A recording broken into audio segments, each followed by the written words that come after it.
নমস্কার দর্শক বন্ধুরা, আশা করি সবাই খুব ভালো আছেন।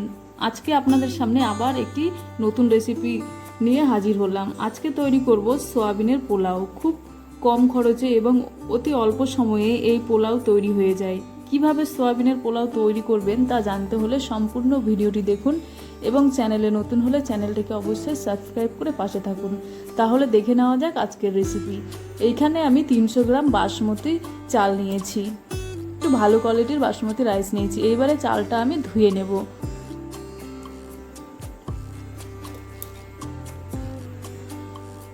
চালটা আমি 2-3 বার ভালো করে জল পাল্টিয়ে ধুয়ে নেব। যখন জলটা পরিষ্কার হয়ে যাবে তখনই বোঝা যাবে যে চালটা ভালো করে ধোয়া হয়ে গেছে। চালটা আমার ভালো করে ধোয়া হয়ে গেছে। এইবারে চালটা আমি 20 থেকে 25 মিনিটের মতো ভিজিয়ে রাখবো। এইবারে একটা পাত্রে আমি সয়াবিন নিয়ে নেব। এখানে আমি 1 প্যাকেট সয়াবিন নিয়েছি। এইবারে সয়াবিনের মধ্যে জল দিয়ে দেব। তারপর সয়াবিনটা আমি ফুটিয়ে নেব।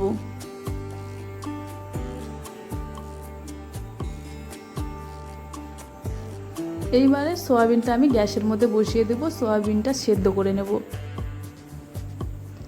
সয়াবিনটা আমার সেদ্ধ হয়ে গেছে। এইবারে সয়াবিনটা আমি ভালো করে ঠান্ডা জলে পরিষ্কার করে ধুয়ে নেব এবং এইভাবে চিপে চিপে জল ঝরিয়ে নেব এবং আলাদা পাত্রে রেখে দেব, যাতে সয়াবিনের মধ্যে কোনো জল না থাকে। ভালোভাবে এইভাবে করে চিপে নিতে হবে, এক্সট্রা জলটা বেরিয়ে আসবে তাহলে সয়াবিন থেকে। এইবারে আমি একটা কড়াইয়ের মধ্যে সরষের তেল দিয়ে দেব। তেলটা ভালোভাবে গরম করে নেব। তারপরে এখানে আমি একটা কুচনো পেঁয়াজ, এখানে আমি মিডিয়াম সাইজের একটা পেঁয়াজ কুচিয়ে নিয়েছি। এবারে পেঁয়াজটা তেলের মধ্যে দিয়ে পেঁয়াজটা আমি একটু লাল করে ভেজে নেব।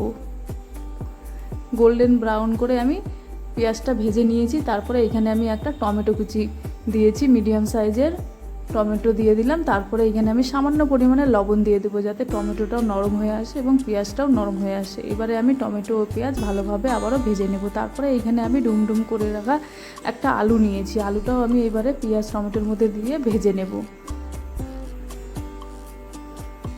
তারপরে এখানে আমি 1 চামচের মতো আদা ও রসুন বাটা দিয়ে দিলাম। এবারে আদা ও রসুন বাটাটা খুব ভালোভাবে কষিয়ে নেব, যাতে কোনো কাঁচা গন্ধ না থাকে। খুব ভালোভাবে কষিয়ে নিতে হবে। এখানে গ্যাসের ফ্লেমটা মিডিয়াম রাখতে হবে, না হলে পুড়ে যাবে। কড়াইয়ের তলায় লেগে গেলে টেস্টটা চলে যাবে, খেতে ভালো লাগবে না। আমার এখানে কষানো হয়ে গেছে আদা ও রসুন বাটা। এবারে আমি পরিমাণ মতো দিয়ে দিলাম হলুদ গুঁড়ো, 1 চামচের মতো জিরে গুঁড়ো, 1/2 চামচের মতো ধনে গুঁড়ো ও 1/2 চামচের মতো গরম মশলা গুঁড়ো, কালারের জন্য কাশ্মীরি রেড চিলি পাউডার। এবারে সব মশলা আমি ভালোভাবে কষিয়ে নেব। গ্যাসের ফ্লেমটা কম করে নেব। গ্যাসের ফ্লেমটা কম করে নিয়ে সম্পূর্ণ মশলা আমি কষিয়ে নেব। তারপরে এখানে সামান্য আরও জল দিয়ে দেবো, যাতে পুড়ে না যায় মশলাটা। তার জন্য অল্প পরিমাণে জল দিয়ে আবারও আমি ভালোভাবে কষিয়ে নেব।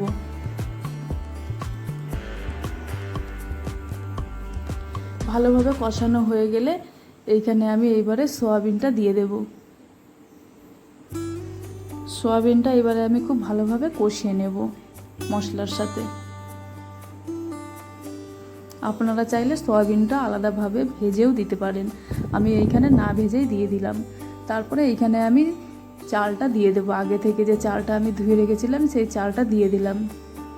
এবারে চালের মধ্যে যে এক্সট্রা জল ছিল সেটিকে আমি ভালোভাবে গ্যাসের ফ্লেমটা বাড়িয়ে নিয়ে চালিয়ে নিয়ে জলটা শুকিয়ে নেব, তাতে চালটাও আমার ভাজা ভাজা হয়ে যাবে অনেকটা। এইবারে আমি পরিমাণ মতো জল দিয়ে দেব। এইখানে আমি হালকা গরম জল দিয়েছি, আপনারাও চেষ্টা করবেন হালকা গরম জল দিতে। পরিমাণ মতো জল দিয়ে দিলাম। এইবারে স্বাদ অনুযায়ী দিয়ে দেব লবণ। এইবারে লবণটা আমি ভালোভাবে মিশিয়ে নেব। এইভাবে নাড়িয়ে চাড়িয়ে লবণটা আমি ভালোভাবে মিশিয়ে নিয়ে এইবারে গ্যাসের ফ্লেমটা হাই করে দেবো, যাতে ঝোলটা ফুটে ওঠে। তারপরে এখানে একটা আমি ঢাকা দিয়ে দেব। এইবারে গ্যাসের ফ্লেমটা আমি লো করে 10 মিনিটের মতো আমি লো করে রেখেছিলাম। এইবারে চালটা আমার খুব ভালোভাবে সেদ্ধ হয়ে গেছে, জলটাও শুকিয়ে গেছে,